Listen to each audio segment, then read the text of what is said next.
Tuhan memberkati. Shalom. Apa kabar Bapak Ibu Saudaraku? Sehat-sehat semua. Terpujilah Tuhan Allah kita, Yesus Kristus, yang telah menyelamatkan kita dan memelihara kita sehingga kita boleh ada sebagaimana sekarang. Kita percaya bukan karena kebetulan, bukan karena kekuatan kita, tetapi kita harus akui karena kasih Tuhan. Sebab semua yang ada pada kita bersumber dari Tuhan. Tidak ada apa-apapun yang bisa kita ciptakan untuk kita nikmati, untuk kita pakai. Semua dari Tuhan. Maka Tuhanlah yang lebih berhak atas hidup kita. Maka Tuhan akan sangat cemburu kalau hidup kita pakai bukan untuk Dia. Amin. Dia yang penuh atas hak atas hidup kita. Karena itu siang hari ini kita dengarkan firman Tuhan. Kita baca Mazmur pasal 37. Mazmur pasal 37 ayat 34. Kita baca bersama-sama dengan bersemangat. Sudah semua menemukan, mari kita cepat-cepat baca. 1, 2, 3. Nantikanlah Tuhan dan tetap ikutilah jalannya, maka Ia akan mengangkat engkau untuk mewarisi negeri, dan engkau akan melihat orang-orang fasik dilenyapkan. Amin. Amin. Amin. Ibu bapak saudaraku sekalian, ketika kita menghadapi hal yang tidak enak di hidup ini, apa yang kita lakukan? Ketika kita menghadapi masalah yang sangat berat dalam hidup kita,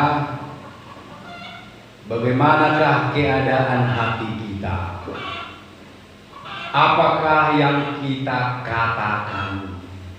Apakah yang kita pikirkan? Dan apakah yang kita lakukan? Banyak orang menjadi panik. Banyak orang menjadi takut. Banyak orang yang menjadi pusing dan stres. Dan tidak sedikit orang yang menjadi marah-marah.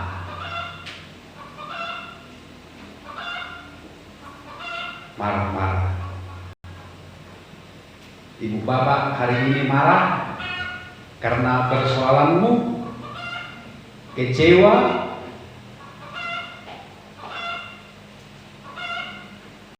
kalau kita baca dalam ayat yang ke-7, Mazmur 37 ayat 7. Berdiam dirilah di hadapan Tuhan dan nantikanlah Dia. Jadi hampir sama bunyinya. Jangan marah. Ini jangan marah. Karena orang yang berhasil dalam hidupnya, karena orang yang melakukan tipu daya, berhentilah marah dan tinggalkanlah panas hati itu. Jangan marah. Itu hanya membawa kepada kejahatan. Nah, jadi sering kita marah-marah kalau persoalan kita hadapi. Amat terlebih kalau kita tidak punya uang, ya kan, Bapak-bapak?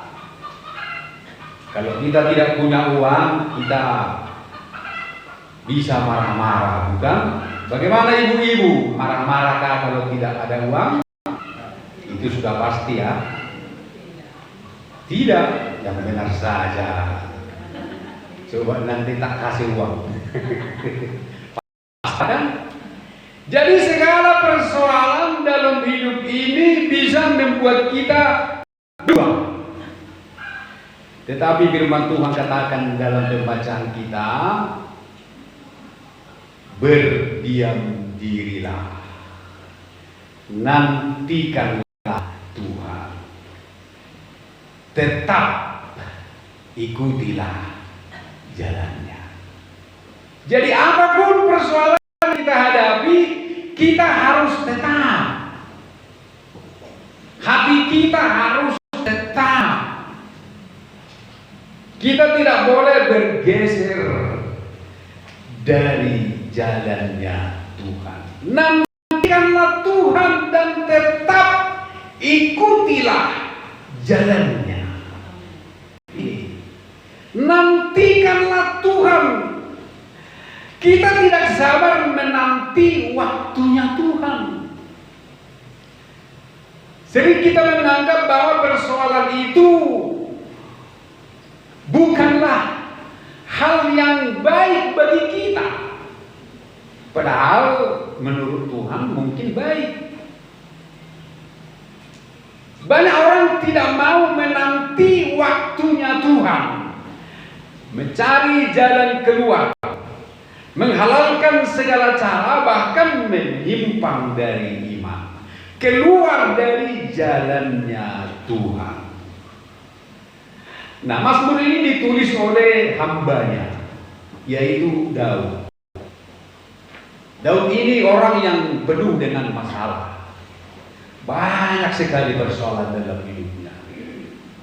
Daud ini adalah orang yang dipilih Tuhan. Ya, dialah orang pilihan Tuhan. Dari semua anak-anak ayahnya, siapa nama ayahnya ini? Ayah si Daud. Lupa lagi. Macam mana Daud? Isai, iya. HP-nya lupa kita ini. Dan lupa. Isai. Dari semua anak Isai, Daudlah yang terpilih. Tuhan berkata ketika Samuel memilih siapa? Abinadab, anak pertama. Tuhan berkata, jangan pilih dia, sebab aku melihat hati. Semua anak-anaknya tidak ada yang dipilih Tuhan, hanya Daud. Hanya Daud. Jadi dia orang pilihan Tuhan. Seharusnya kalau orang pilihan Tuhan, jauhlah dari masalah. Harusnya hidupnya, perjalanannya mulus, tidak ada persoalan. Apalagi yang sudah diurapi Tuhan. Nah ini Daud ini kan udah dipilih Tuhan karena memiliki hati yang baik. Ini Tuhan katakan. Dan juga sudah dituang minyak di atas kepalanya. Dituang minyak urapan raja dari tabung tanduk milik Samuel. Begitulah Samuel kalau mengurapi seorang raja. Sudah dipilih dia, diurapi lagi. Tetapi setelah dia diurapi justru masalah bertubi-tubi datang. Harusnya kan kalau sudah diurapi masalah nggak ada. Apalagi kalau sudah didoakan pendeta, ditumpang tangani pendeta, maunya masalah beres, jalan lurus, tol. Tetapi Daud justru setelah dia diurapi, masalah pun menghadang. Dia dikejar-kejar oleh mertua, bapak mertua, bahkan mau dibunuh oleh bapak mertua. Bukan saja itu mertuanya, tapi juga raja yang berkuasa.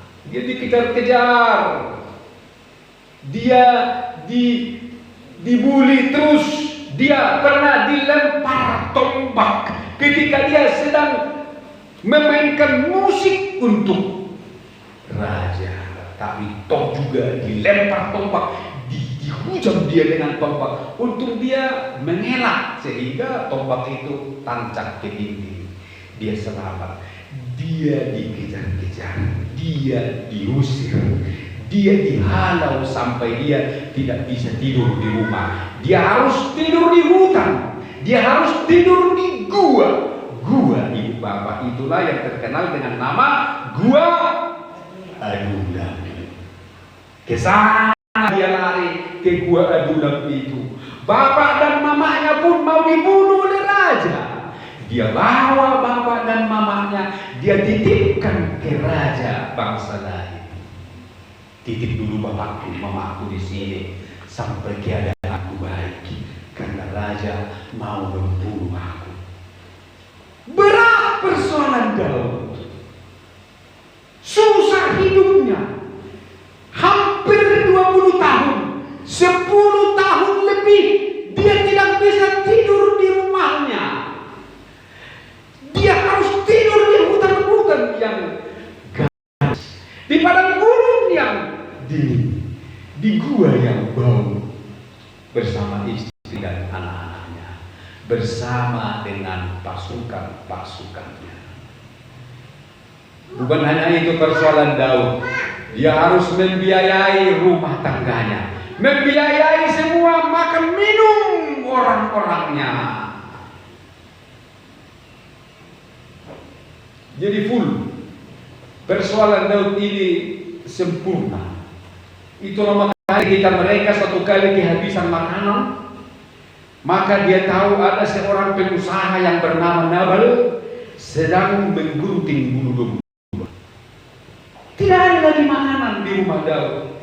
Dengan orang-orangnya yang berjumlah ratusan orang, maka dia suruh utusan kepada Nabal dengan pesan, beri kami makanan atas nama Daud hamba, karena selama ini kami berbuat baik kepadamu, berbuat baik kepada karyawan-karyawanmu, kami mengawasi hartamu.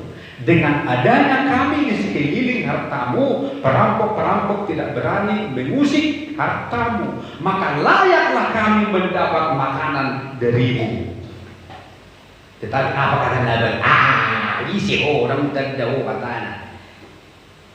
Dan jauh udang tol mana lari setuanna. Dan guleang indah. Dan dileang. Daud pun marah. Ilu habialusmu. Saya cuma auto mau menjadi pagar sekeliling hartamu. Tak soalnya kau panggil aku. Oke, ayo angkat pedang, ajar habisi Nabal dengan semua orang di rumahnya. Daud pun berangkat, mau dihabisi semua. Untung ada istrinya yang bijaksana yang bernama Abigail. Jadi persoalan Daud ini sangat padat, sangat besar. Tetapi rumus yang dilakukan oleh Daud menghadapi persoalan itu, dia menantikan Tuhan. Dia berdiam diri. Dia tidak menuntut Tuhan. Dia tidak mau menyelesaikan masalahnya sebelum waktunya Tuhan. Dia tunggu Tuhan sampai selesai memperlakukan apa yang terjadi dalam hidupnya. Walaupun ada kesempatan bagi dia untuk lolos dari masalah itu. Persoalan Daud sebenarnya apa? Hanya kalau Saul mati, persoalannya selesai. Karena hanya Saul lah yang mau membunuh dia. Kalau Saul mati, persoalannya selesai. Tetapi Daud tidak mau membunuh Saul. Walaupun 2 kali dia punya kesempatan untuk membunuh Saul. 2 kali ibu bapak.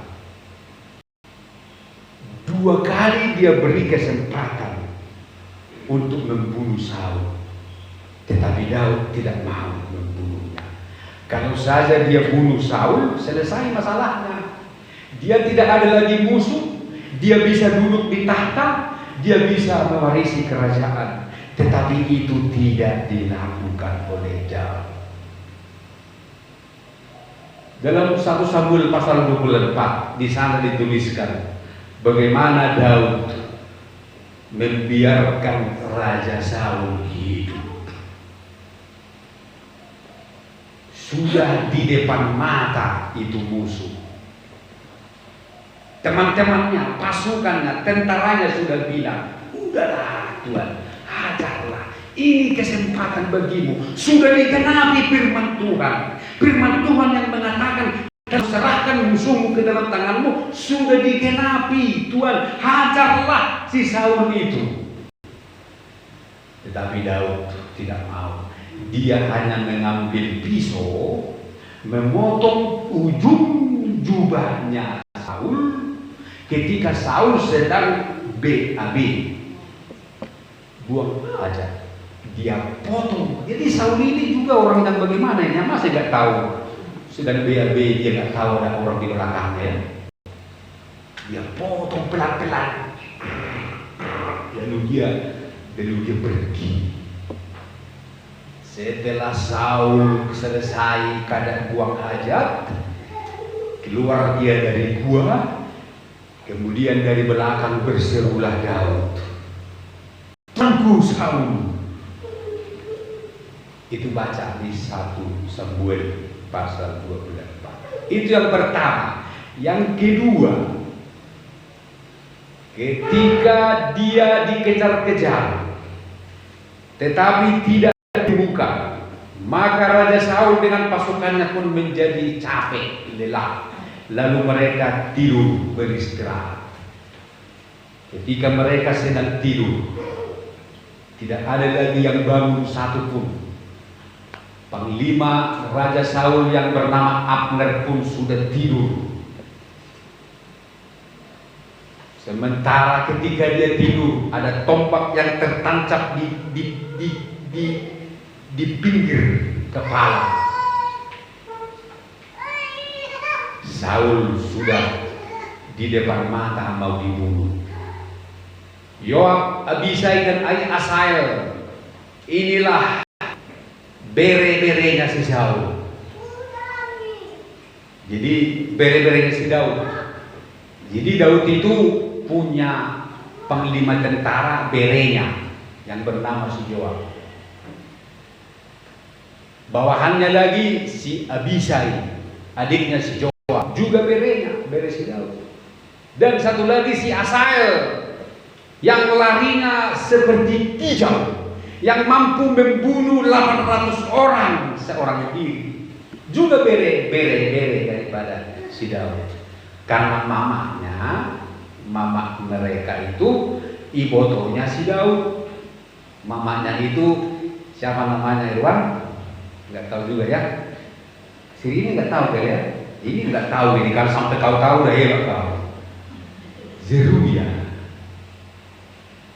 Jadi anak-anak Zeruya ada 3, Yoab, Abisai, dan Asael. Zeruya itu adik atau kakaknya Daud. Jadi Yoab berkata, "Tulang, pangati matulang, namun rupanya ini udah tidur mereka tulang. Tidak ada lagi yang bangun, bunuh tulang." Digenapi firman Tuhan tulang, bahwa firman Tuhan berkata, "Telah kuserahkan musuhmu ke dalam tanganmu." Ini digenapi firman Tuhan, bunuhlah tulang. Tapi Daud berkata,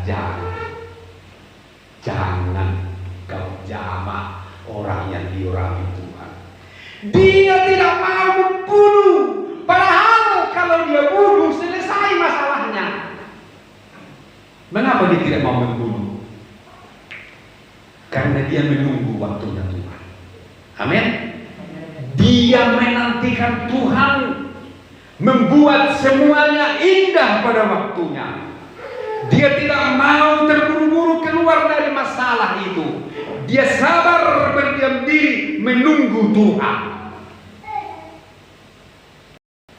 Bahkan bukan hanya di situ, ibu bapak. Ketika anaknya sendiri yang nama Absalom mau menggulingkan dia dari tahta kerajaan, bahkan juga mau membunuh bapaknya sendiri. Apakah Daud mau membunuh Absalom? Daud tidak mau membunuh Absalom. Justru Daud berkata apa? Apa kata Daud? Biarkanlah anak itu melakukan apa yang hendak dilakukannya, karena itu adalah dari Tuhan. Jadi Daud mengaku persoalan itu dari Tuhan. Ketika Simei pun menghujat-hujat Daud. Simei itu adalah kaum keluarga Raja Saul. Ketika Daud lari dari sana, dikejar-kejar oleh Absalom anaknya. Maka Daud pun turun dari tahta, dibawa istri dan anak-anaknya, dibawa semua orang-orangnya yang mau ikut. Dia keluar dari sana dengan kaki ayam, dengan membawa buntalan-buntalan yang banyak. Daud berjalan sambil menangis, meninggalkan istana kerajaannya karena anaknya sudah datang membawa pedang mau memarang dia. Maka Daud mengalah. Dia pergi sambil menangis. Dia pergi sambil menangis. Sebenarnya dia bisa membunuh anaknya. Dia bisa menyuruh Yoab membunuh anaknya, tapi anaknya pun sudah punya laskar yang besar. Daud keluar dari istana sambil menangis. Menangis dia. Oh Tuhan, beginilah hidupku. Orang yang kau pilih dan kau urapi harus menanggung seperti ini. Dia menangis. Lalu datanglah Simei. Simei itu kan ada di kampung sana. Dia dari keluarga Saul. Dia lihatlah Daud sudah keluar dari istana sambil menangis. Tertawalah Simei. Tertawa Simei. Hore! Mampus lo Daud. Makanya kau lawan atau ngepungku si Saul. Opungku si Saul mati gara-gara kaunya. Sekarang tahanlah di situ.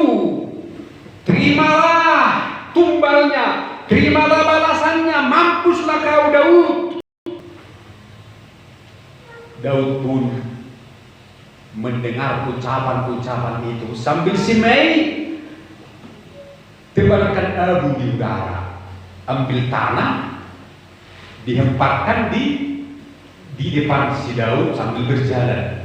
Mungkin di kepalanya dibikin, mampus kau Daud, tahu Maisi. Makanya Daud, baik-baik kau. Raja apa kau Daud? Dan binatang. Rasakan Daud, mampus kau. Panglima Joab berkata, tulang. Hubuje matulang, dok ke matulang asal hubuje nyong. Dak semuanya mata tuh tulang. Bilang tulang biar kami hajar katanya. Bilang raja biar kami bunuh dia katanya. Tapi apa kata Daud? Jangan kalian bunuh dia. Itu disuruh Tuhan. Tuhan yang menyuruh dia mengatakan itu. Tuhan yang menyuruh dia menghamburkan abu di udara untukku. Biarkan dia. Hebat Daud ini. Dia tidak mau. Dia percaya semua yang terjadi dalam hidupnya atas seizin Tuhan. Amin Ibu Bapak. Apapun yang kita alami dalam hidup ini, kalau kita memang betul-betul di tangan Tuhan, semua yang terjadi itu atas seizin Tuhan. Belajar dari Daud. Atas seizin Tuhan, dia berdiam diri dan menanti-nantikan Tuhan. Daud sabar walau dia dijahati, dia tidak menuntut apa-apa dari Tuhan. Dia berdiam diri terus menanti-nantikan Tuhan sampai Tuhan selesai dengan maunya. Karena Tuhan tak bisa dipaksa. Mau kita bikin doa, oh Tuhan, ya begini Tuhan, Tuhan tidak bisa dipaksa. Biarkan dia melakukan apa yang dia mau. Yang penting hidup kita di tangan Tuhan. Betul-betul kita melekat, tetap di jalannya. Nah, apa yang terjadi Bu Bapak? Firman Tuhan katakan di sini tadi apa? Nantikanlah Tuhan dan tetap ikutilah jalannya, maka Ia akan mengangkat engkau untuk mewarisi negeri. Dia akan mengangkat tepat pada waktunya. Karena Daud menanti-nantikan Tuhan, maka kekuatannya pun bertambah-tambah. Karena firman Tuhan berkata dalam Yesaya 40 ayat 31. Yesaya 40 ayat 31, tetapi orang-orang yang menanti-nantikan Tuhan mendapat kekuatan baru. Itulah sebabnya dalam 2 Samuel 3 ayat 1. Tolong ada yang baca. 2 Samuel 3 ayat 1 dikatakan di sana, Daud kian lama kian kuat. Amin. Tahu nojah? Apa tahu? 2 Samuel 3 ayat 1. 2 Samuel 3 ayat 1. Peperangan antara keluarga Saul dan keluarga Daud berlarut-larut. Saul kian lama kian kuat, sedang keluarga Saul kian lama kian lemah. Amin. Daud kian lama kian kuat, sedang keluarga Saul kian lama kian lemah. Karena orang yang menanti-nantikan Tuhan mendapat kekuatan baru. Dalam Yesaya 40 ayat 31, karena Daud berdiam diri menanti-nantikan Tuhan, maka kian lama kian kuat. Tetapi Saul yang menjauhi Tuhan kian lama kian lemah, bahkan akhirnya dibunuh oleh Tuhan.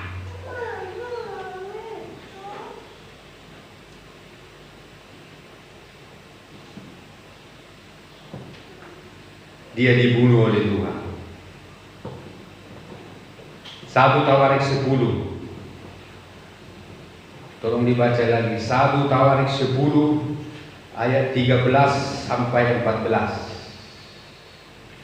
1 Tawarik 10 ayat 13.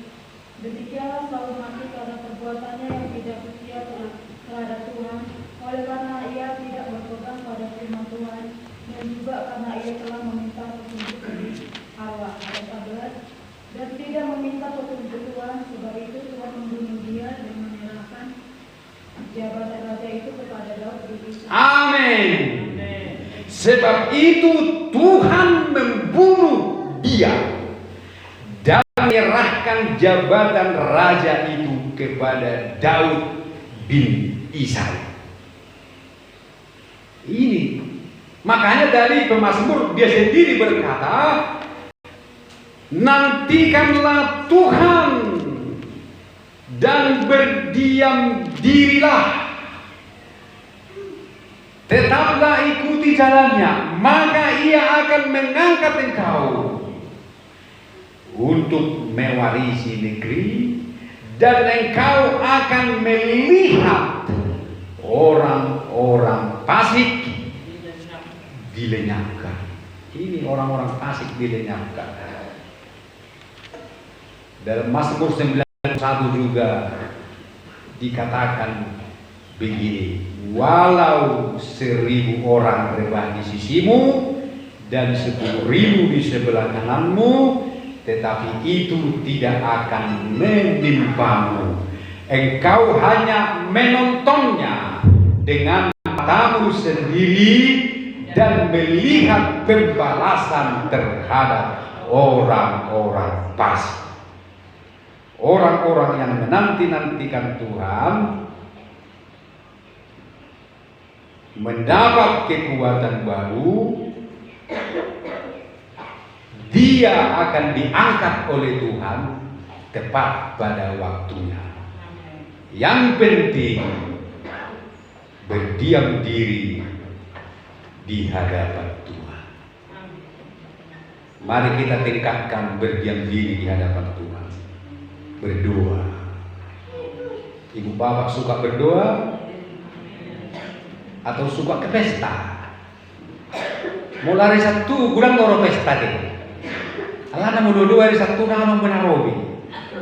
Memang ada satu orang dekat tanah mau bedang ibadah dua hari Sabtu bah.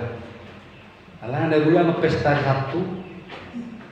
Ibadah dua hari Sabtu tangan benar robi. Pelayan pedang roh. Apalagi pelawan. Berdiam diri itu adalah berdoa, ibu bapak. Mari kita banyak berdoa. Berdoa itu harus kita galakkan. Jangan kita pengen saja diberkati tapi tidak suka berdoa. Aduh, jangan ya. Mari kita bangkit berdiri, kita akan perjamuan kudus, kita menyanyi. Berhubung waktu kita sudah sangat mepet sekali, kita menyanyi sungguh indah. Selain perjamuan kudus, mari maju ke depan. Kita bagikan roti dan anggur ini. Ini adalah tubuh dan darah Tuhan yang diserahkan bagi kita, menolong kita, memulihkan kita, memberi kepada kita hak dan kuasa, mewarisi kerajaan Allah, mewarisi hidup yang kekal. Haleluya, haleluya.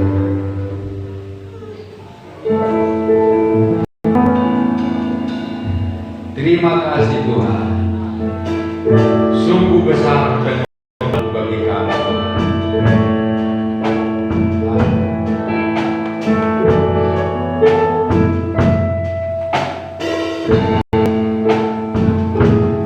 Kayakkan dulu lagunya. Gak tahu sih kan?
meminum dari tubuh dan darah-Mu siang hari ini.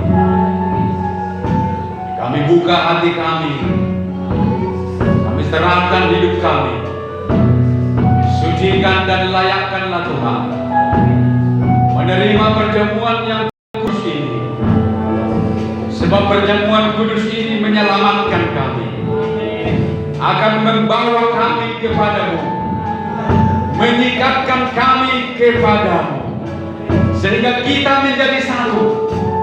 Lewat perjamuan kudus ini, kami berhak mewarisi hidup yang kekal, mewarisi kontrol ilahi, dan juga kami akan terpelihara di dunia yang jahat ini. Karena itu Tuhan, lawatlah keberadaan kami, layakkanlah tubuh, jiwa, dan roh kami menerima perjamuan kudus ini. Kami akan lakukan perjamuan kudus ini di dalam nama Tuhan Yesus Kristus. Kita akan lagi nyanyi dari awal. Kau dekat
kita lebih tinggi dari kepala kita. Dengarkan firman Tuhan. Sebab apa yang telah kuteruskan kepadamu telah aku terima dari Tuhan, yaitu bahwa Tuhan Yesus pada malam waktu ia diserahkan mengambil roti, dan sesudah itu ia mengucap syukur atasnya, ia memecah-mecahkannya dan berkata, inilah tubuhku yang diserahkan bagi kamu, perbuatlah ini menjadi peringatan akan aku. Bapak Ibu saudaraku, kita percaya bahwa roti ini adalah tubuh Tuhan. Mari kita makan dalam nama Tuhan Yesus Kristus. Haleluya. Haleluya, haleluya. Terima kasih Tuhan. Haleluya. Mari kita angkat cawan di tangan kanan kita lebih tinggi dari kepala kita. Dengarkan firman Tuhan. Demikian juga ia mengambil cawan sesudah makan, lalu berkata, cawan ini adalah perjanjian baru yang dimeteraikan oleh darahku. Perbuatlah ini setiap kali kamu meminumnya, menjadi peringatan akan aku. Sebab setiap kali kamu makan roti ini dan minum cawan ini, kamu memberitakan kematian Tuhan sampai Dia datang. Saudara percaya bahwa cawan ini adalah darah Kristus? Sebab itu mari kita minum dalam nama Tuhan Yesus Kristus.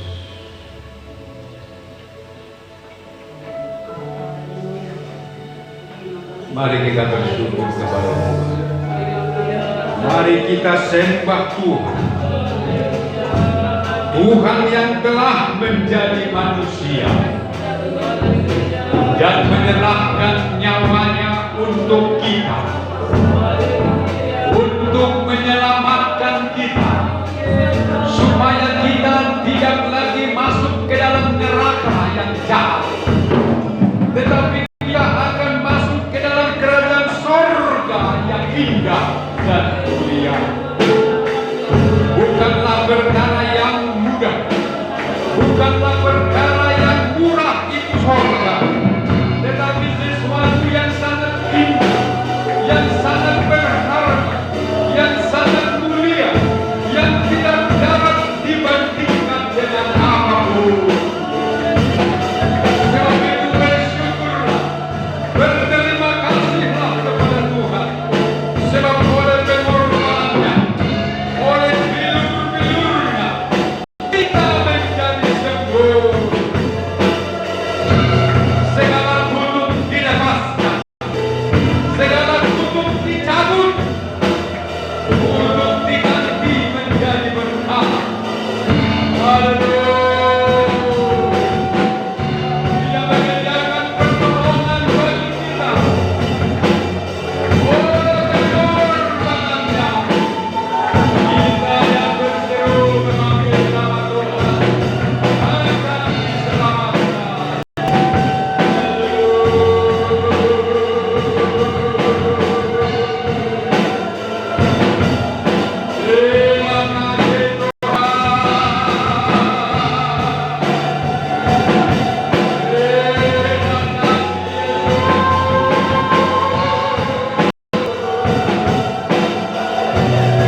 Terpujilah nama-Mu Tuhan.